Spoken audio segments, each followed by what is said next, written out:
जय श्री कृष्णा, जय महाकाल। आज हम आपको एक बहुत ही महत्वपूर्ण विषय के ऊपर जानकारी प्रदान कर रहे हैं, जो कि ग्रहण योग के बारे में है। ग्रहण योग होने के कारण मनुष्य के जीवन में उन्नतियों के मार्ग बंद हो जाते हैं। जितने भी वह प्रयास करते हैं, वह सभी प्रयास विफल हो जाते हैं। कई बार तो ऐसा देखने में आता है कि थक हार करके प्रयास करना ही छोड़ देते हैं। कई जातकों को हम देखते हैं कि वे इतना अधिक परिश्रम करते हैं कि उनका पूरा समर्पण दे देते हैं, उसके पश्चात भी उन्हें प्रतिफल प्राप्त नहीं हो पाता है और वह अपने कार्य में सफल नहीं हो पाते हैं। इसका मुख्य कारण ग्रहण योग भी हो सकता है।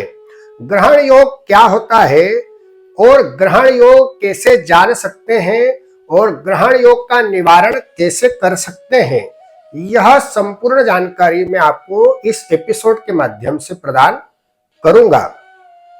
सर्वप्रथम बता देते हैं कि ग्रहण योग क्या होता है। ग्रहण योग होता है सूर्य और चंद्रमा की युति जो होती है, उसे ग्रहण योग कहते हैं। सौर मंडल में सूर्य चंद्र जब एकत्रित हो जाते हैं तो उस समय ग्रहण योग का निर्माण होता है। अब सूर्य चंद्र कब एकत्रित होते हैं तो वह भी बता देते हैं।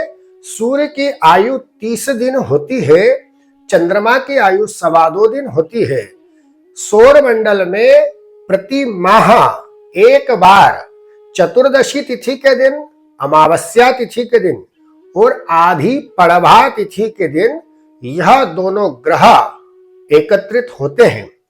जब यह एकत्रित होते हैं और उस काल में, उस समय पर जिन जिन जातकों का जन्म होता है, जिन जिन लोगों का जन्म होता है, उन लोगों की कुंडली में ग्रहण योग अवश्य आता है। अब ग्रहण योग के कारण क्या होता है कि हम जितना भी परिश्रम करते हैं, भले हम हमारा कार्य कर रहे हो या हमारी कोई फैक्ट्री हो या हम स्वयं का कार्य कर रहे हो या हम किसी के यहाँ पे नौकरी कर रहे हो, कोई भी प्रकार हो सकता है। आप देखिए कि अगर यह ग्रहण योग है तो निश्चित रूप से आपके जीवन में बहुत सारी बाधाओं का सामना आपको करना पड़ेगा। अब आपको थोड़ा और सरल रूप में समझाते हैं कि आपको कैसे समझ में आएगा कि आपको ग्रहण योग है। यह तो आप आपकी कुंडली से देख सकते हैं कि आपका जन्म कब हुआ है। यदि अगर आपका जन्म चतुर्दशी और अमावस्या तिथि आधी पड़वा तिथि के दिन हुआ है तो निश्चित रूप से ग्रहण योग बन रहा है। यदि बन रहा है तो आप देखिए कि आपके कार्यों में काफी रुकावटें आती होगी और उन रुकावटों का कारण भी आपको समझ में नहीं आता होगा। आप कई बार तो ऐसा सोचते हैं कि इतना परिश्रम यदि मैं किसी दूसरे कार्य में करता तो निश्चित मुझे बहुत सारा लाभ प्राप्त हो जाता और मैं बहुत ज्यादा उन्नति कर लेता। कई बार कई जातकों को हम देखते हैं, कई बच्चों को मैं देखता हूँ, कई व्यापारियों को देखता हूँ, कई उद्योगपतियों को देखता हूँ, कई अधिकारियों को देखता हूँ कि वे अपने कार्य में इतना अधिक परिश्रम करते हैं, पर ग्रहण योग के कारण उनका परिश्रम का प्रतिफल उन्हें श्रेष्ठ रूप में प्राप्त नहीं हो पाता है। अब मैं आपको सरल रूप में समझाऊंगा कि ग्रहण योग से आप प्रतिफल कैसे प्राप्त कर सकते हैं, इसका कुप्रभाव कैसे निवारण कर सकते हैं। आपको यह जानना है कि आपके जन्मांक में ग्रहण योग का निर्माण कहां हो रहा है। अब जन्मांक जो होता है उसमें 12 चक्र होते हैं। लग्न से आरंभ होकर के द्वादश भाव तक वह जाता है। यदि अगर आपके लग्न में, यदि अगर अपन सपोज करिए कि आपका मेष लग्न है, मेष लग्न मतलब मेष राशि से आरंभ होकर के मीन राशि तक जाता है। यदि अगर मेष राशि में लग्न में यदि सूर्य चंद्र की युति है तो निश्चित रूप से ऐसे जातक के जीवन में अधिक रोगों का निर्माण होगा और वह रोग से ग्रसित हो सकता है। मन से हमेशा अनसेटिस्फाइड रहेगा, कभी भी उसके जीवन में उसको संतोष प्रदान नहीं होगा। वह हमेशा एक लो फील करेगा, डल फील करेगा और न ही उसका किसी कार्य में मन लगेगा। यदि अगर आपके द्वितीय भाव में है, तो द्वितीय भाव में यदि सूर्य चंद्र की युति है तो निश्चित रूप से आपके कुटुंबियों से आपके संबंध अच्छे नहीं रहेंगे और आपको हमेशा ऐसा लगेगा कि मुझे मेरे परिवार ने काट दिया है और मुझे परिवार का सहयोग प्राप्त नहीं हो पा रहा है। ऐसे ही यदि अगर आपके पराक्रम क्षेत्र में तृतीय भाव में यदि अगर आपके सूर्य चंद्र की युति है तो निश्चित रूप से आपका जो भी परिश्रम है, पुरुषार्थ है, वह विफल हो जाएगा। ऐसे ही यदि अगर चतुर्थ भाव में है तो निश्चित रूप से कहीं ना कहीं आपके और आपके माता के संबंधों को कुछ न कुछ वह कमजोर कर देगा। यदि अगर पंचम भाव में है तो निश्चित रूप से आपके पुत्रों से, आपकी पुत्रियों से और आपकी वाणी से आप हमेशा अनसेटिस्फाइड रहेंगे। यदि छठे भाव में है तो बहुत सारे शत्रुओं का निर्माण कर देगा और आपको अनावश्यक रूप से कई तरह के एलिगेंस लग सकते हैं। यदि सातवें भाव में है तो आपके गृहस्थ को कमजोर कर देगा। हमेशा आपके गृहस्थ में कुछ न कुछ गलत चलता रहेगा, पति पत्नी में मनमुटाव रहेगा, नहीं आप घर में खुश रह पाएंगे, नहीं प्रसन्न रह पाएंगे।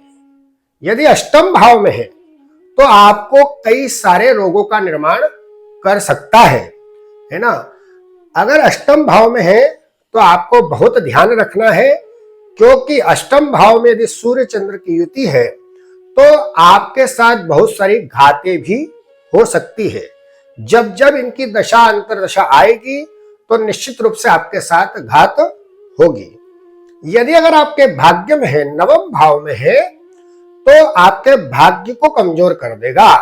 भाग्य मतलब भाग्यम फलति सर्वत्र न च विद्या न च पौरुषम।